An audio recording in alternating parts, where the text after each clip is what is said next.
Добро вечер, почитувани гледачи. Добро дојдовте во Гласот на народот или Отворено со народот, интерактивна телевизиска трибина. Темата што вечерва ви ја предложив, а главната работа ќе ја имате вие, почитувани гледачи, Гласот на народот, со оглед дека реков дека ќе го испоштувам тоа, испочитувам сето тоа што во овие изминати емисии немав можност. Од едноставна причина што ова емисија секојаш дава се од себе да едуцира и информира од прва рака за се она што вас ве интересира. Гласот на народот или поточно оваа интерактивна трибина допира секаде.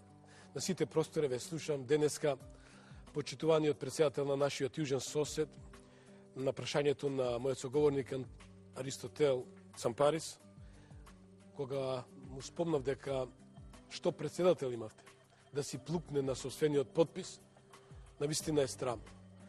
Претседателот Папуљас после 3 месеци одговори на прашање на писмото на претседателот на Македонија, господин Ѓорѓе Иванов, кој знаете денеска во Катар, остварена плодна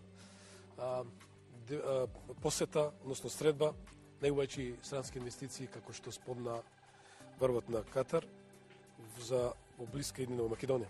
Во контекст на тоа што господинот Иванов му се обрати на неговиот сосед, неговиот колега на нашиот јужен сосед, па прочим и соседи сменили. Да, и околу воспоставување еден пријателски однос на соработка и диалог, бидејќи секојаш нашите јужни соседи знаат да најдат некоја кривина, односно да се вадат пред заграда. Но дали овој пат навистина се е во друга заграда, јас не би сакал да коментирам. Господинот Папуљас се обрати и даде ваков коментар. Наскоро ја очекувам бившата Југословенска република Македонија да биде инкорпорирана и во НАТО и во Европска унија.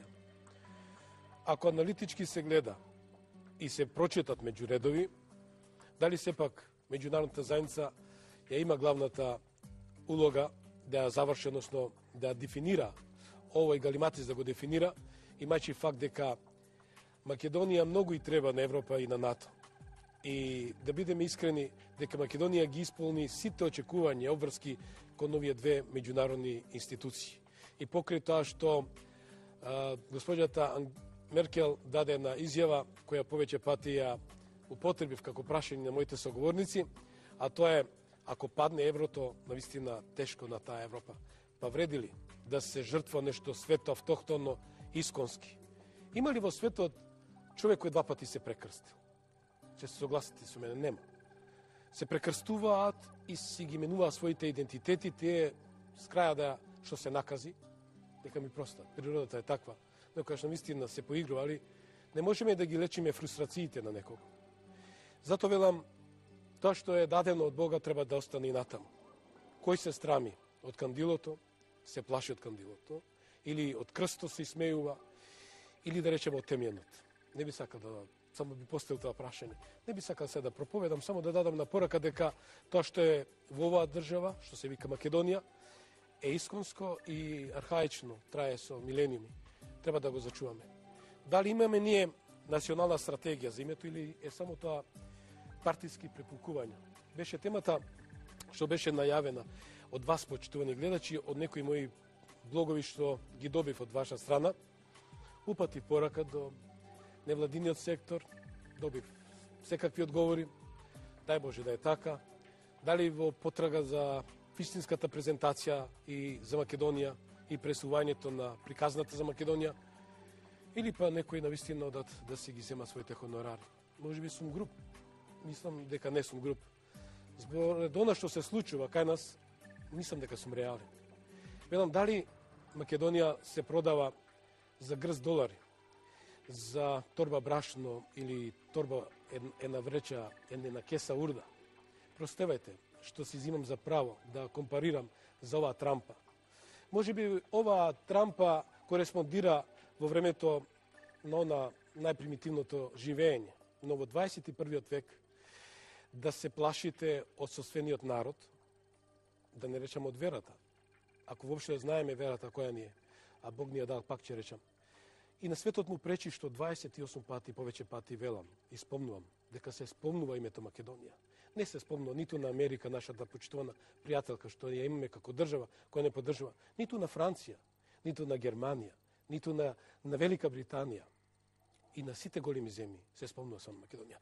Ова е мојот вовед што сакав да го спомнам вечерва како воведничар на овој проект и си земам за право да замолам повторно со пораката за Свети Јован Бигорски, кого навистина многу милувам и сакам да го видам како сите вие возобновен, со вистинска смисла на зборот.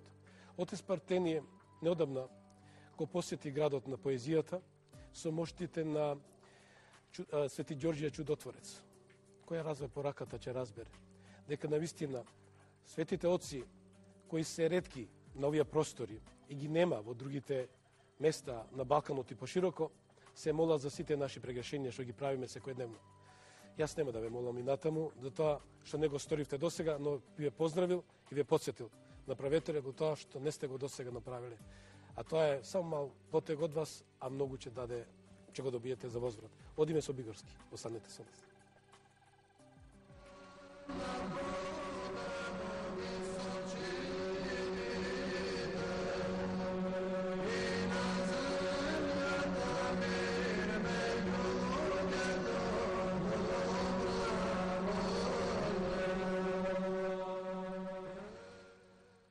Рековме дека вечерашната тема е имаме ли национална стратегија за името или само партиски припукувања.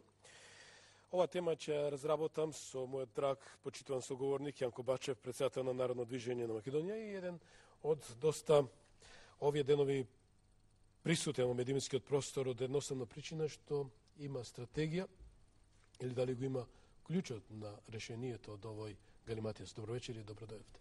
Добро вечер за гледачи на македонската телевизија.